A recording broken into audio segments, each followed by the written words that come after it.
Welcome back to the Goddesses of Social Work podcast, where we celebrate the heart, soul, and brilliance of social workers and advocates shaping our communities.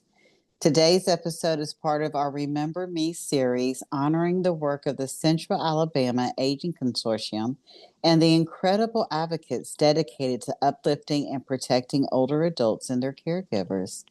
This episode is also leading us towards the Remember Me documentary screening and community gathering happening on November 1st. This event brings together caregivers, advocates, and community partners to amplify stories, share resources, and create space for connection and collective healing. I'm honored to be joined by Cheryl Craig, a long-term care ombudsman representative with CAAC who has dedicated more than 24 years to serving residents in long-term care and assisted living facilities. From her early work as an admissions coordinator and social services designee to her current role advocating for the dignity, safety, and rights of residents, Cheryl's passion for protecting vulnerable populations and amplifying their voices shines through every part of her journey. Welcome to the podcast, Cheryl. Thank you for having me. You Thank are you. so welcome. Oh, I already love your energy. It's so calm and soothing. I love that. Before we dive in, Cheryl, I'm going to start a little light because we're going to be talking about some heavy topics today. And so, when you think about your joy in your own life right now, what's one small thing that's been making you smile lately?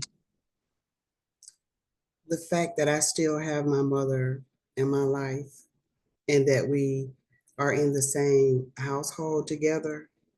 So I still get to enjoy moments with her. And it's little things like that that bring me joy. That is so beautiful. You know, I always honor the women who came before us, and your mama is one of those. And let's go ahead and dedicate this podcast episode to her. What Thank is your mama's name? Pinky. I love it. Pinky Craig. Come on Yes, through, ma'am. Pinky. That she sounds like she's a little hot fire spitfire. She is. She is. But I love her to death. Yes. I love her to Yeah. life. She is. Mm-hmm. She Mm-hmm. is. What's one of your favorite memories of your mama? Or even a quote or a piece of advice she gave you? My favorite memory of my mother is we used to have to get dropped off at her job. She worked in long-term care, and watching her care for her patients, and she took care of them the way she took care of us. From the top of their head to the bottom of their feet, you could tell that it was coming from the heart. True compassion, understanding, caring, that's what I got from her. And I'm grateful for that. Even to this very day, if she can help someone, she's gonna do it. No That is questions asked. that is so beautiful. All right, Miss Pinky. One of the things you just said, Cheryl, she took care of others the way she took care of us. There was two things that came up. Mhm. One, those people she served were very blessed and fortunate to have her, if that's the way she was pouring into them. But second, recently I did a podcast episode. I'm thinking about someone said, you are taking so much good care of the kids. She was serving kids that your own kids aren't getting what they need. How do you think your mama was able to take really good care of the people she was serving and also take really good care of you? I think, and this Mm-hmm. is just what I think. My mother grew up not knowing her mother until she was maybe about 35. So she never had that nurturing from a mother. My grandfather raised her, but she was still young when he passed away. So she knows what it feels like not to have someone caring for you. And she drew from that and began to pour back out into other people. because knowing what it feels like, she never wanted anyone else to feel that way. So I think that's what it is. I really do. She's never said that, but that's what I gather from it. I would love to talk to Miss Pinky Craig one day. I think that is so beautiful. And you know Me what you too. also said about her a little bit ago was it came from the heart. And I Mhm. think and we were kind of talking before we hit record, when we're doing the work from our heart, it's not a physical toll on you because then you're allowing yourself to be used as a vessel. And the heart, all it does is expand. It gets bigger and bigger and bigger. It doesn't feel very depleting. So when you're doing the work that you love from your heart, you have enough, more than enough to go around. That's true. That's Hmm. true. Yeah. And I also just want to speak to the fact how, with such reverence and beauty, you talked about the way my mama cared for us. It Mhm. feels like you really felt how much your mama cared for you. I still do to this day. Ah, I yeah. have to remind her, I got it. I watched you do what you did for so long. So I mimic what I watched you do. And she just gets a little nervous sometimes, thinking that I might not understand but I have to remind her I learned from the best. So she's still there in my corner and my sister and brother, because there's three of us. So she's still there for us. She's always had our back, and she still does to this very day. What a beautiful blessing. And what a beautiful legacy you are to her to Mhm. have been dropped off at her job in long term care and now to be working in long term care. And that does get us to our first question, but it might be a little different. When you were growing up, what kind of work or calling did you imagine for yourself? Did you always sense that you would be drawn to this type of work, or did this path kind of unfold a little bit unexpectedly? I'll never forget when I was in high school in the 12th grade, and we had to write an essay about what we wanted to be. And I chose the path of a nurse because my mother, while she was working, she was in school to become a nurse. But life happens. So she never did complete that. So that's what lit the fire in me to become a nurse. But I never pursued that journey.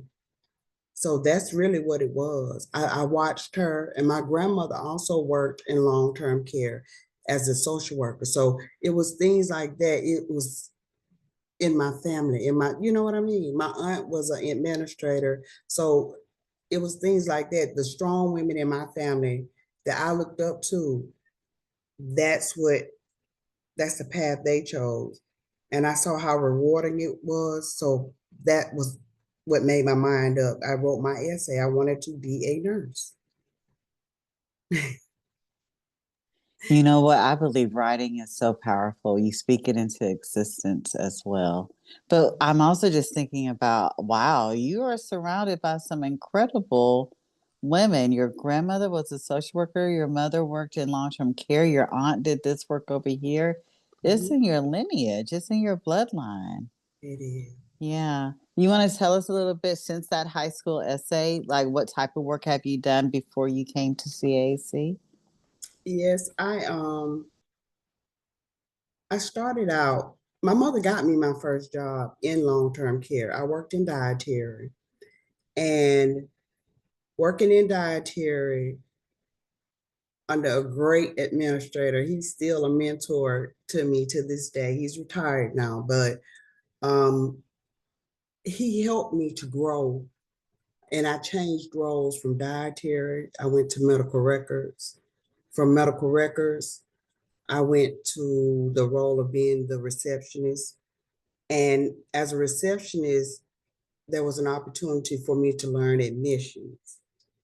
And I talked to him about that one day. I said, what made you choose me to give this opportunity to grow in the long-term care field? And he said, you were willing to learn. And I wanted to know everything about it. You know what I mean? I wanted to know, what's it like when they first come in? What do they experience? How can I make a difference? Even from the smallest thing is like if I want a cup of coffee and it's not first thing in the morning, I should be able to get a cup of coffee in the middle of the day. This is a home environment.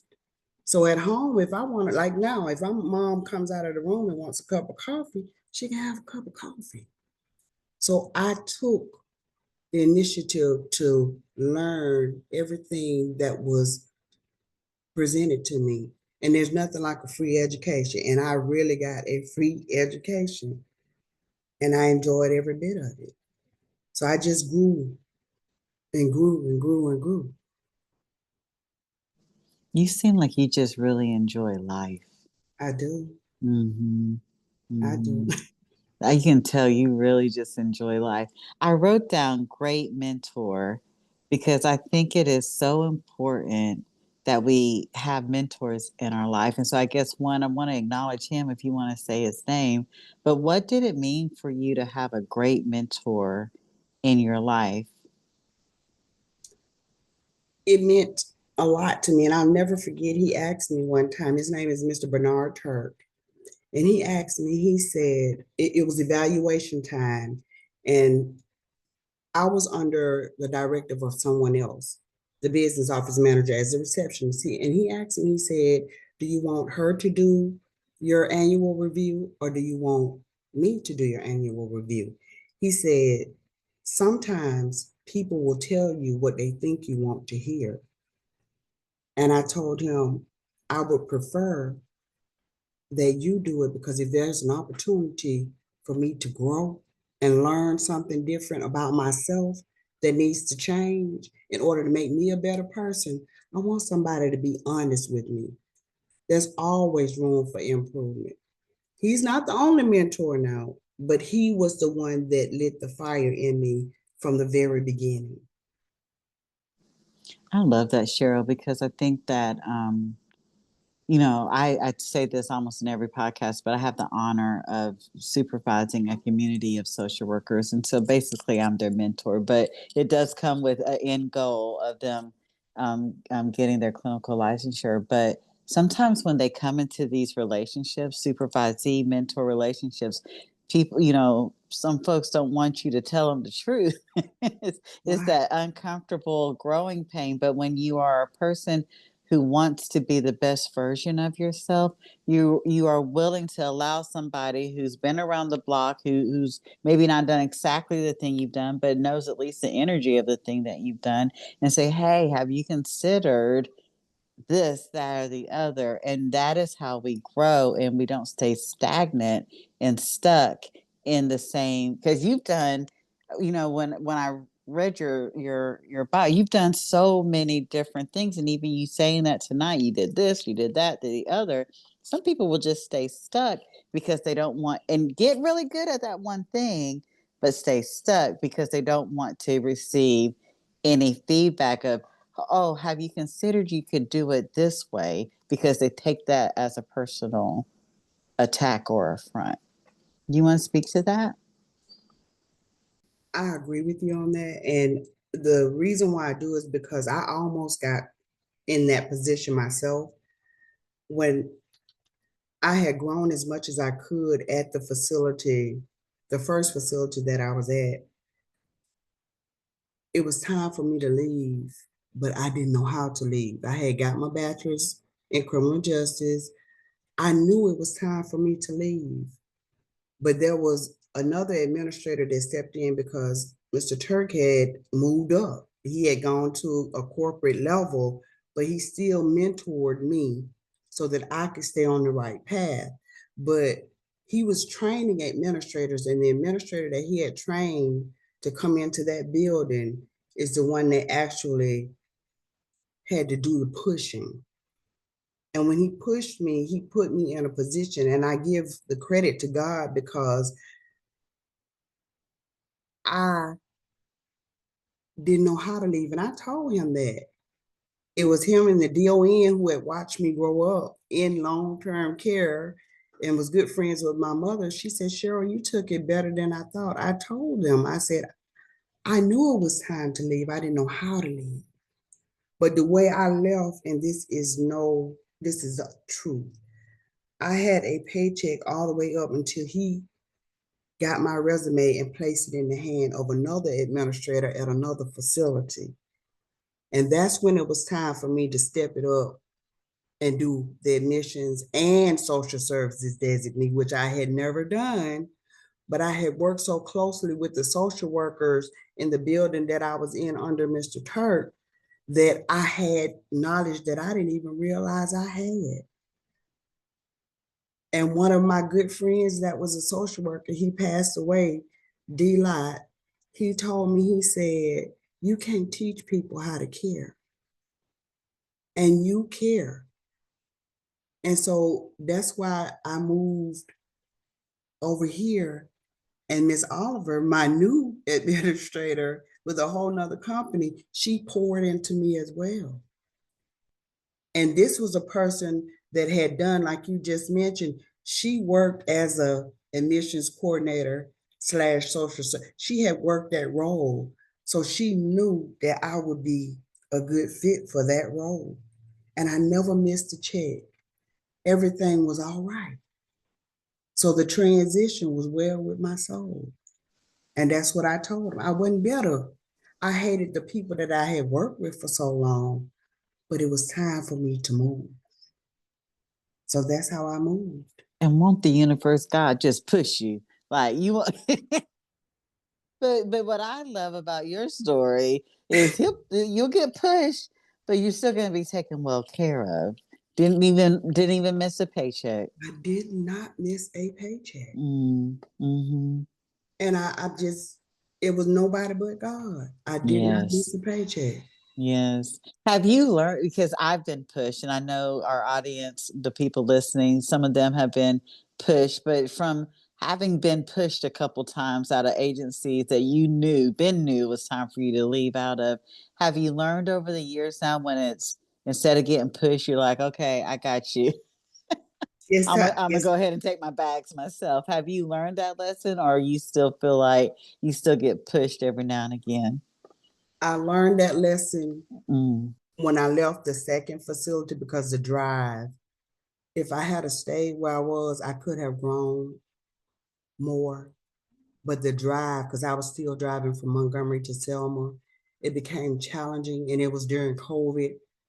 And after I left there, I took a job at a facility in Wetumpka. It was a pay cut, but it put me closer to home because my mother was aging. And it was at that time that I started going to therapy. And that's when I realized that what I was feeling was burnout. I didn't realize it. So when I realized it and identified it during my therapy session, when it was time for me to move from the facility in Wetumpka, God moved me back up to a higher pay grade, but it wasn't what I was used to. I had to do scheduling. But even in the position as a clinic scheduler, I touched so many elderly people's lives. Even if it meant me getting chastised for being on the phone with them too long, I told them I cannot rush them, because do you realize how many people out of their day rush them to either walk up, speak up? Do you understand what I'm saying? So this is my opportunity. When they said, baby, hold on a minute, I need to get something to write with, I said, take your time. There's nothing waiting on me to work. You don't have to rush. And it was to the point where people would come, and I would have to come from the scheduling part of the facility up into the actual clinic because they wanted to meet the person that they had spoken to over the phone. So yes, when it was time for me to leave that facility and come somewhere else, it was time for me to work with in a different setting, but it was the same demographic of people that I worked with. And when it was time for me to leave that position, here come the ombudsman role. And I did not know that I qualified for that position. I knew I had the knowledge, but I thought I had to have the credentials. that I did not have. At that time, I was back in school for social work at Troy, but life happened and I didn't finish it. So yes, I realize when I spend too much time in a place and it becomes uncomfortable for me, that's my cue to, okay, it's time for you to move somewhere else. And it's so much easier when we choose to move versus getting pushed. But if we do get pushed, we're going to still be taken really good care of. Absolutely. Hmm. I'm a That was witness. such a beautiful story. And I'm just thank you for what you do for all the people you serve, whatever age they are. I'm just imagining you're like, baby, let me get a piece of paper. And you're like, take your time. And I'm like, I'm gonna take even right now.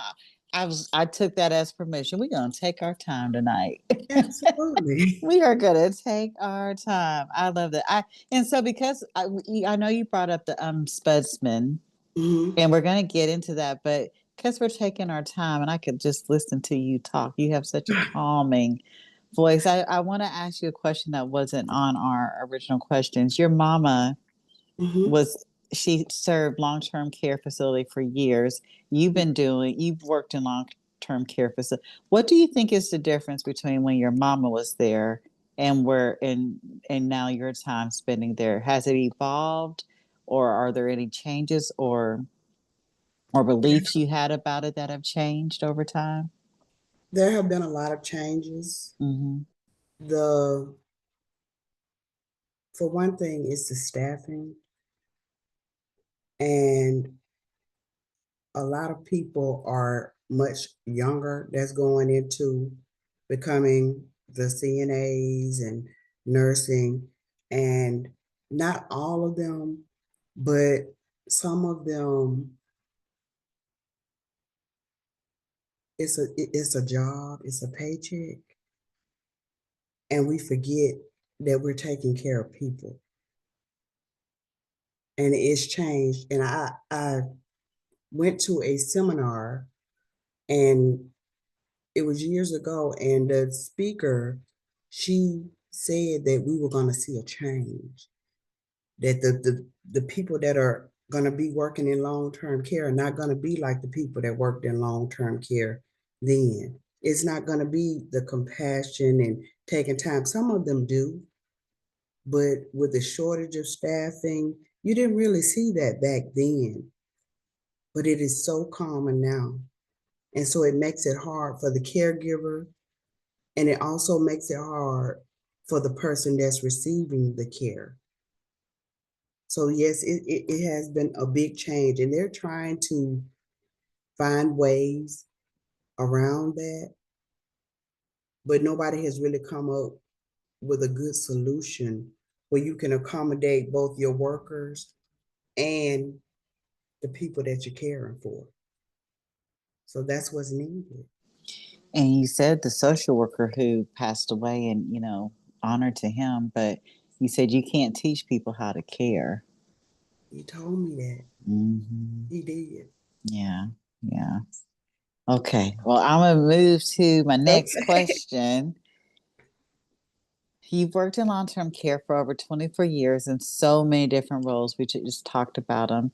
How did your journey lead you to becoming a long-term care ombudsman representative? And what inspired you to step into this particular work? Actually, I applied for a job with Central Alabama Aging, and the job that I applied for was as a case worker. And for whatever reason, God said, no, hold on a minute. That's not what I want you to do. So I said, okay, God. And it had gotten real stressful at the job I was in as a clinic scheduler. I was scheduling for 4 doctors by myself, but I hung in there. I did the best I could every day. And finally, I got a call, and the person in HR said, well, I know you applied for this, but we have another position available. I said, you do?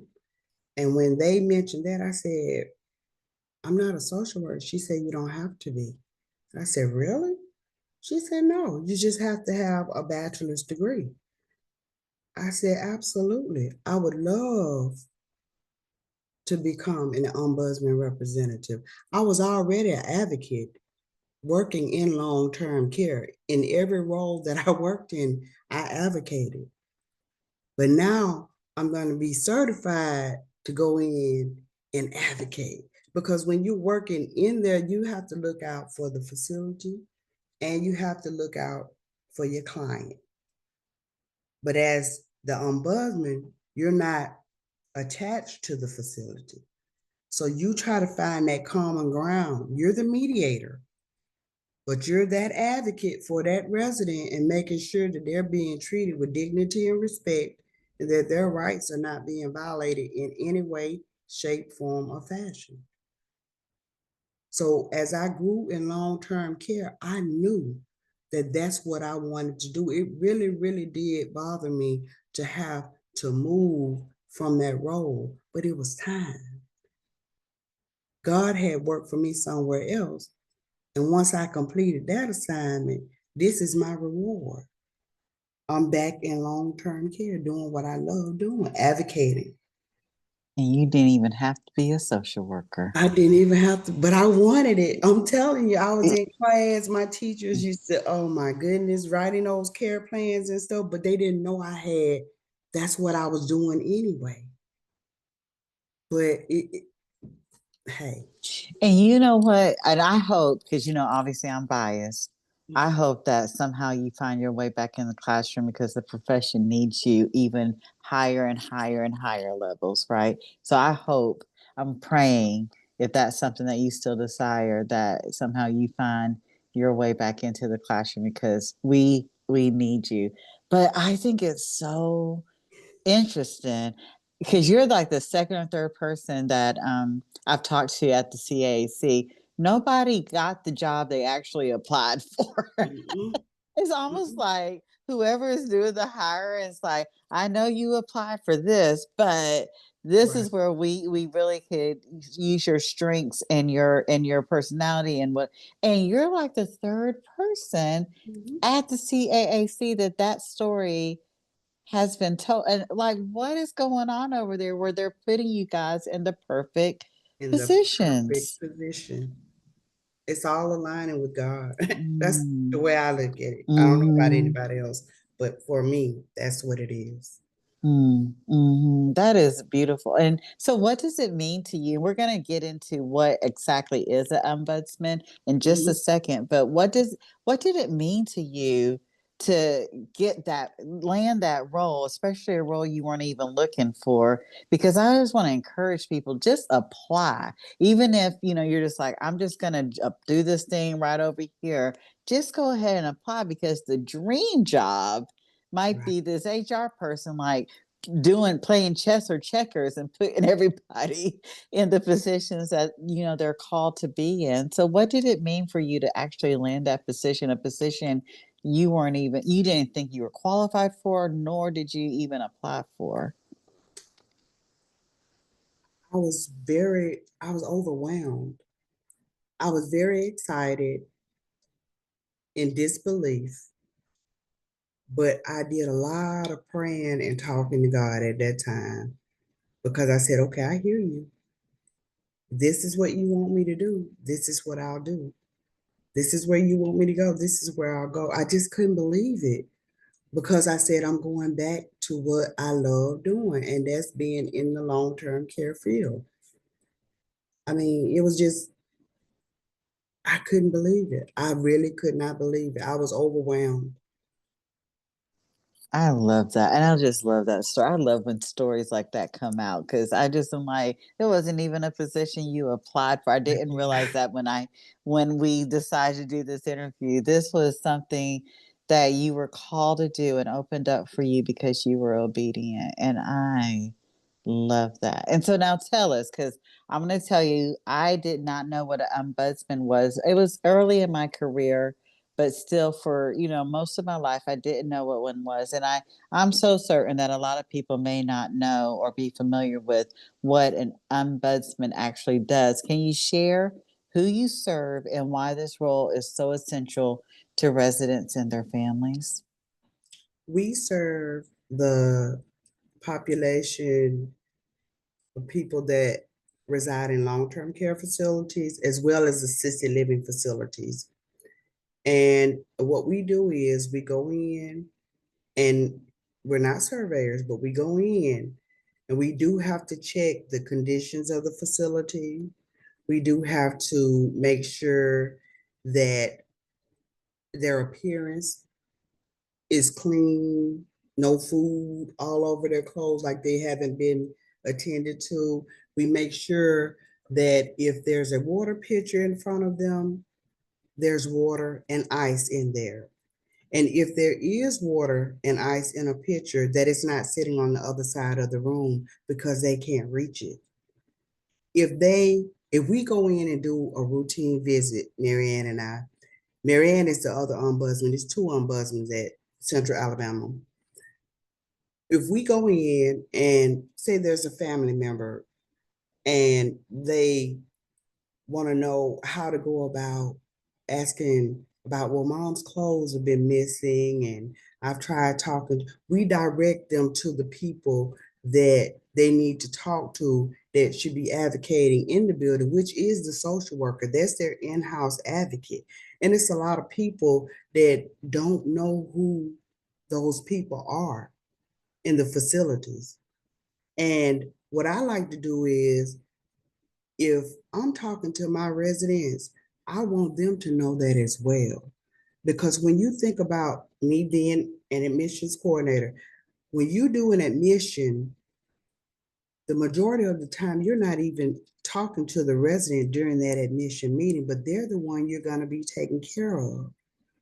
So they need to have the same information as the person that you're signing those papers with, because at the end of the day, I'm the one who's going to be getting this food, and I need to make sure that you know what I do and don't like. If I want my coffee all 3 meals, that's my preference. So somebody needs to have a conversation with me as well. So when we do in-services, that's what we try to educate them to as well, because a lot of times they don't know. So we are their advocate. If they voice a concern and they feel like it's not being addressed, then we can come in and request a care plan meeting, sit down with the resident and their family, and try to come up with a resolution that is satisfactory to the resident and is something that the facility can accommodate. And what I like to tell the people, the facility administrators, social workers, if it's something that you cannot do for them, don't tell them that you can do it. Be honest with them and explain to them why you cannot do it and offer them options. You know, 9 times out of 10, when you do that, that relieves the anxiety, the frustration, and it makes them feel more comfortable being in their home environment, because that's what it is. They don't choose to be there.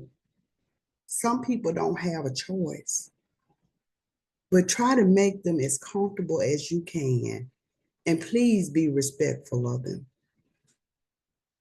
So that's what we do when we go in there.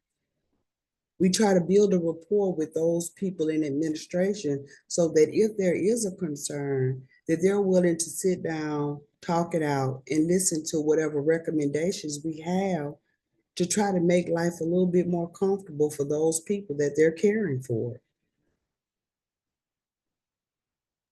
I love that. And I wrote down so many things, but I'll try to remember what I was. So first, I heard you say you represent long-term care. Well, you don't represent, but you're the mediator between long-term care facility and the patient.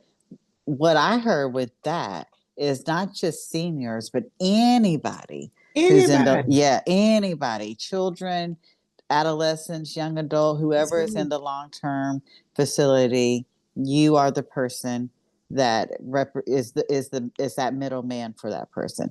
The Yes. other thing, I just think I had a misconception, and again, I told you this is years ago. Mm. What my knowledge is about ombudsman, that if a family member feels like their loved one is not being treated well, and I always just thought about it as abuse or some type of neglect, that's when we reach out to the ombudsman. But what I think I just heard you say is they're just not paying attention. The water jug is way over here. They're not cleaning dad up, as you know, on a regular basis because he has food all over his pajamas or whatever. It's not just if they're being abused or neglected. It's we want them to feel as comfortable as possible because this is their home. Right. And they do reach out to us if if they feel like, if a family member feels like their loved one is abused or neglected, we go in and we do an investigation. And based on what we find, we have to do a complaint, but based on what we find, of course, they have to give us permission first. You know, you always have to have consent. But based on our findings, then we can also do a referral to the Alabama Department of Public Health. So, what would be an example? This other thing, example of why a family member would contact you. And what I remember, and I think I got this from Monica Barnes, the ombudsman number is somewhere in these long-term care facilities And and our should be picture. accessible to family members in and out, coming in and out of that facility, right? Absolutely. And so, then There's- what would be an example of why a family member would contact you or your partner? Well, if they have, even if they haven't spoken to, say for instance, you go in and you visit mom and you see her food tray sitting there and she has dementia and she doesn't know, her brain is not telling her to pick up her utensils to feed herself, or her food hasn't been uncovered and her juice hasn't been open for her. Those are things that they call us for as well. So we go in and we pay attention to that to see if this is actually happening, because you know you have to verify what you're being told. Not that you don't trust anybody, but seeing with your own eyes. We have gotten calls about that. Well, mom is supposed to be fed, but she's not being fed. They're just putting the tray in there. So when we go in, we want to see the care plan. What does her care plan say? Is she a feeder? Is she not a feeder? If she's a feeder, why is her tray just sitting there unopened? What is your policy? What do you do? Do you feed after you've passed all of your trays? That's part of the investigation. That's what we go in and we look for, because the care plan tells the CNA how to care for that person. Or if you go in and, well, I came in 3 days in a row and my mom's call light was not within reach. We go in and we ask questions. We check on all residents when we go in, because if it's happening to one, it may be happening to multiple. And we look to see if those call lights are within reach, because that's their way of communicating that, hey, I need help. So it's things like that that we get calls for. Or mom's bathroom floor is sticky and dirty. We go in and we look to see if housekeeping is going in there cleaning the bathroom. Or if the clothes are missing. Let me see the inventory sheet to see if this has been listed on the inventory sheet. Have you sat down with the family member to try to come up with a resolution? What is your grievance policy? Have you done a grievance and tried to resolve it to the satisfaction of the resident or the family member?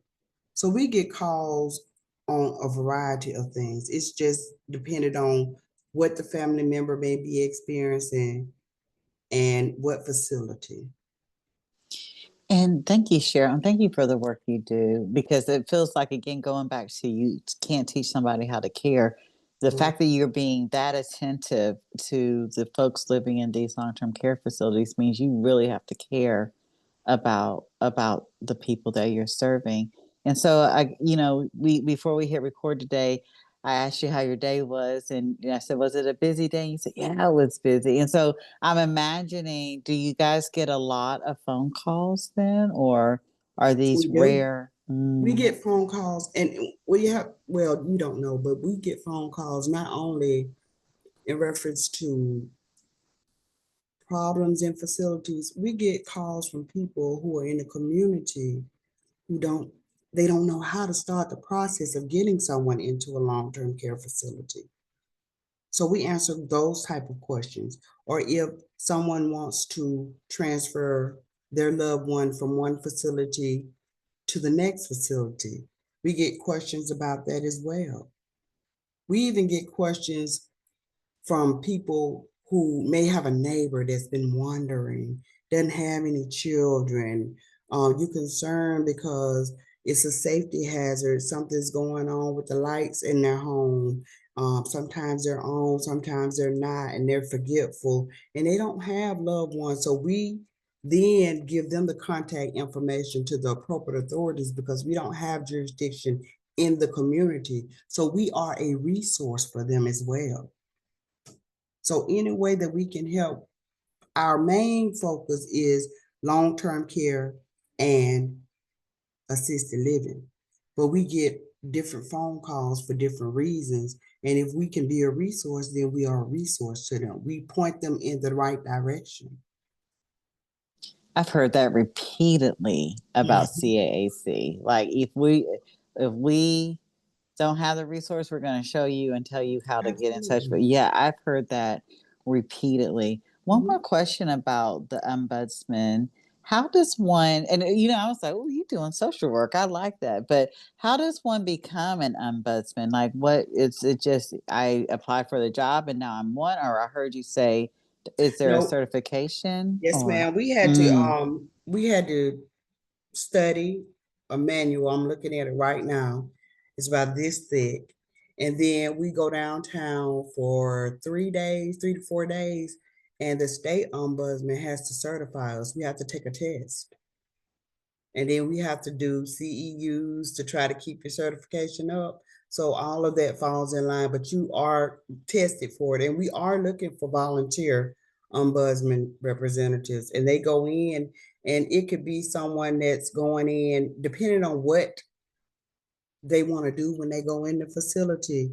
If they want to do the same thing that we do when we go in, because HIPAA, you have to be careful with that, then they'll have to become certified. But sometimes you can be an advocate for people without having to go that far. You can just take information and pass it along to myself or Mary Ann, and then we'll take it from there. So we are looking for volunteer ombudsman, but you do have to be certified in order to do the work that Mary Ann and I do, because sometimes we have to request records and things of that nature. Mhm. I love this. And I didn't know that. And I'm just even imagining students, because we have a lot of students who listen to the podcast, students who just want more experience in the elderly and long term care arena. This is an awesome opportunity to get certified in something that could potentially lead to a job, but also experience in working with this population. And the fact that you said we're so short staffed earlier in our conversation, I was thinking, man, what a time to be short staffed when the baby boomers are yeah, I see your face. Yeah. The two is a perfect storm.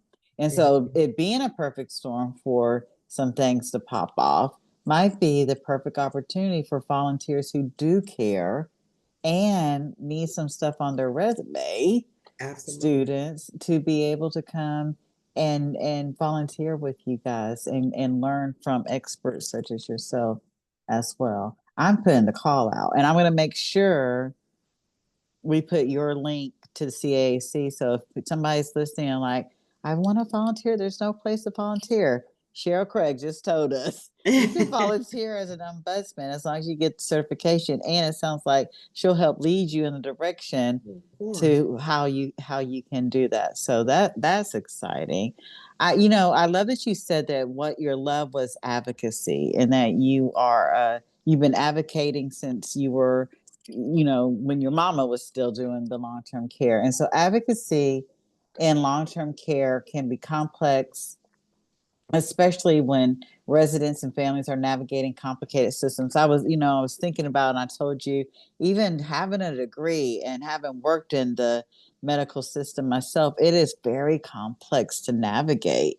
So, what does advocacy on the ground look like for you in your day-to-day work? Advocating for these residents on a day-to-day it comes very, very naturally to me because I've been doing it for so long. But it can be something as simple as I was out shopping Saturday and I was admiring a dress, and there was a lady in the store and she came over. She was admiring the dress as well. When I tell you, she began to tell me her whole life story, and it led into her being a caregiver for her nephew who was now in a long-term care facility. And she did not know about him having an ombudsman representative. Everybody can use an advocate. And it's just listening to people, hearing them, because sometimes you can listen to a person and not hear what they're saying to you. And as an advocate, it's my job when I go to the resident council meetings, don't just ask them these questions without listening to their reply. What is it that's concerning them? And make sure that you're taking notes, because what you're supposed to do is whatever department they have an issue in collectively as a group, then you have to go and have a conversation with them. They have to come up with a resolution and you have to give them feedback. But in order to be able to do that, you have to listen at what they're saying. And so advocating, it's just, like I said, something as simple as in servicing them on the fact that, okay, I understand this is a tough job. I understand that people ringing the call, like for whatever reason, or, but you have to put yourself in someone else's shoes, because it's all the facilities. And this is what I tell the young CNAs that I in service to, nurses as well. There are facilities that I go to, and there are people that's your age that have no control over being there. So make sure you're working and being the kind of person that you want to take care of you if you were in their shoes. We have to be mindful of that. A lot of people, it's the truth, it's people young that are in these facilities that are not living the life that they were used to for whatever reason, and they're dependent on somebody that's their age or younger than them to provide care to them. So when you advocate for people like that, you got to make sure that the people that you're in servicing understand who they're taking care of and know who you're taking care of. Read your care plan. It tells you how to take care of them. It's simple. If they would do that, it would make their job so much easier. And for a person to be able to see one person come through the door that they can depend on, it means everything in the world to them. It makes all the difference in the world to them. So that's what it is for me. When I go to it's so easy when I go in my facility, because I go with this. I let my heart lead me when I go in there. I'm going to listen. I don't care how long it takes. I'm here. I got 8 hours in a day, but I'm going to listen. So that's what it is for me. And again, leading from your heart, it doesn't Yes. wear on your physical energy, because it's an open. I'm wondering, I was thinking it's overflowing, but in order for your heart to be overflowing in that way, Cheryl, what are some of the things you do to pour back into yourself? Yeah. Right. Well, I've learned, and I've just learned this recently, that I have to advocate for myself. I have to take time for me. So if it means getting my nails done, getting my feet done, getting my hair retwist, or sometimes just driving and sitting in a parking lot, just looking out and being grateful for another beautiful day. The weather's changing, it's not as hot. It's little things like that. And also spending time with my grandchildren. I sat on the porch in a rocking chair and watched my two granddaughters just talk and ask questions. And it really made me feel good. It was a good feeling. And I'm just not getting to that point. They really brighten my day. They really do. So it's the little things. I'm a simple person. It doesn't take much. I don't go on trips. I don't, but it's the little things. Having a conversation and a cup of coffee with my mother. That's the energy that I need to get up and go out and do it again. And I'm also a caregiver part-time in the evenings. That's rewarding as well. If I can go in and somebody's had a bad day and I'm that person that can change that, to me, that's rewarding. That's how I pour back into me, because at the end of my shift, if you're sleeping and you're comfortable in my presence, I'm all right with it. And you know what? I was just thinking your granddaughters are comfortable in your presence because they're just having and when we're thinking about just little girls feeling safe and Yeah. you get into witness little girls feeling safe, Mhm. especially little brown girls Yes, feeling safe. What a blessing. it is. What a It is. blessing. Yes. And for you to slow down enough to recognize that and Mhm. allow that just that picturesque moment to pour into you, to let that fill your cup. That is so beautiful. I want to go back to your shopping trip on Saturday and Mhm. how this lady just was admiring a dress as well. And then you got her whole entire story. I I was did. like, somebody I just did a interview earlier today, and she was like, we have social worker written on our forehead and people in the grocery store. Right. And it's Come and it's tell like us that. there's yeah. And in that though, it always is a reason. I love that you finished it up with, and turns out her nephew is in a long-term care facility and she didn't know that he had access to a long-term care ombudsman representative. It's always a point of why you're there in that moment. And when you were talking about the CNAs and telling them there's patients in other facilities at their age, I've been really just sitting with this concept of, what if you're someone's answered prayer?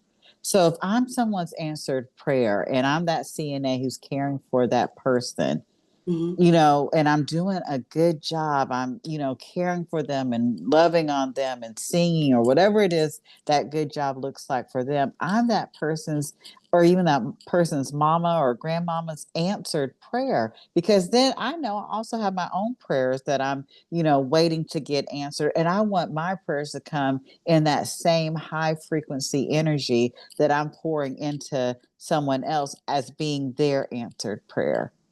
That's true. That's Mhm. oh God, yes.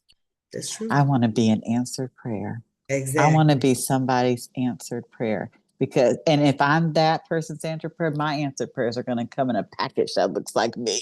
Don't they? It all, that's the way it Yes. happens. It just, Mhm. I agree. Yeah, that's beautiful. All right. I'll move on Okay. to our next question. In this kind of work, there are often moments that remind you why you do what you do, even when it's hard. And I guess we just kind of did that with your granddaughters and with the Mhm. so we'll if you have any more stories that reaffirm your commitment, you can go there, or we can just go ahead and lean into the Remember Me documentary that we're showing on November 1st.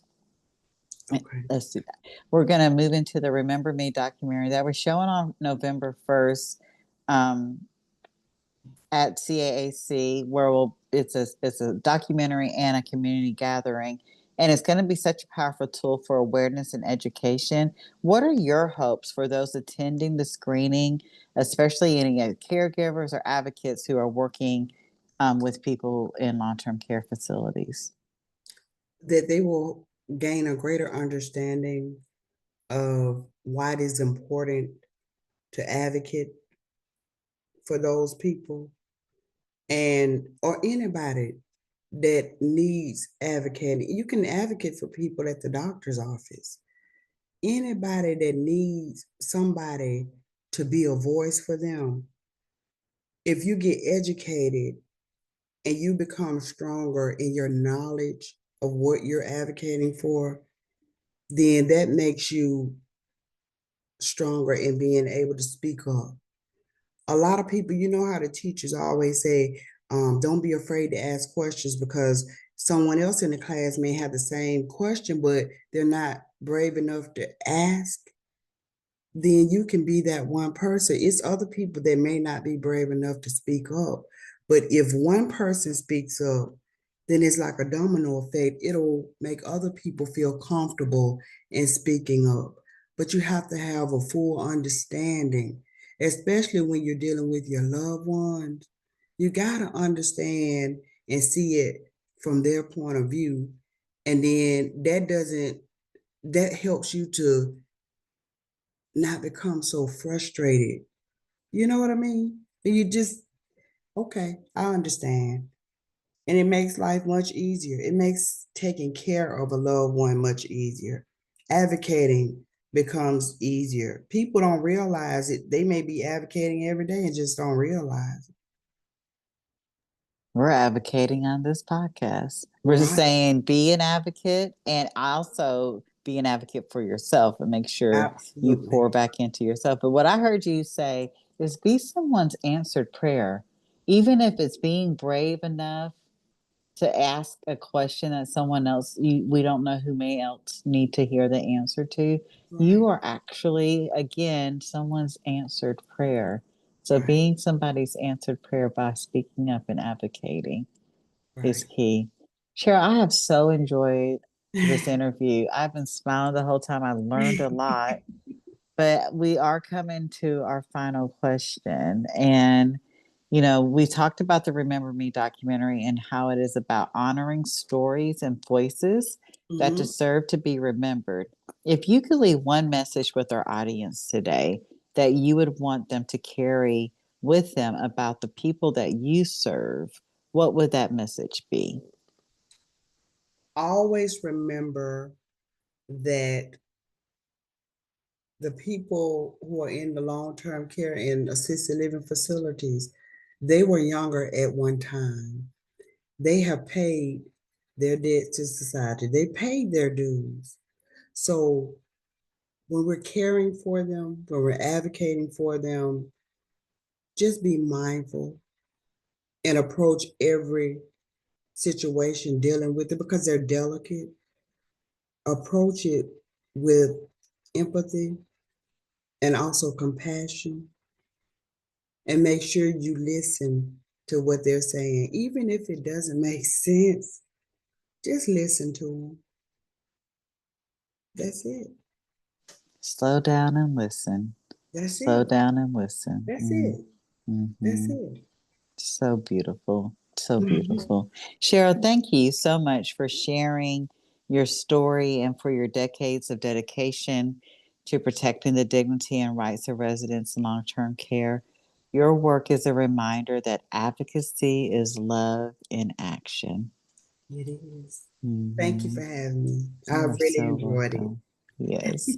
And to our listeners, we hope you'll join us on November 1st for the Remember Me documentary screening and community gathering hosted by the Central Alabama Aging Consortium here in Montgomery, Alabama. It will be a powerful opportunity to honor stories, uplift caregivers, and connect with resources that support aging with dignity. For more information about Cheryl and CAAC and the event, the Remember Me Project, or how to get involved, check out the links in the show notes. And as always, remember you are the work and the work is you.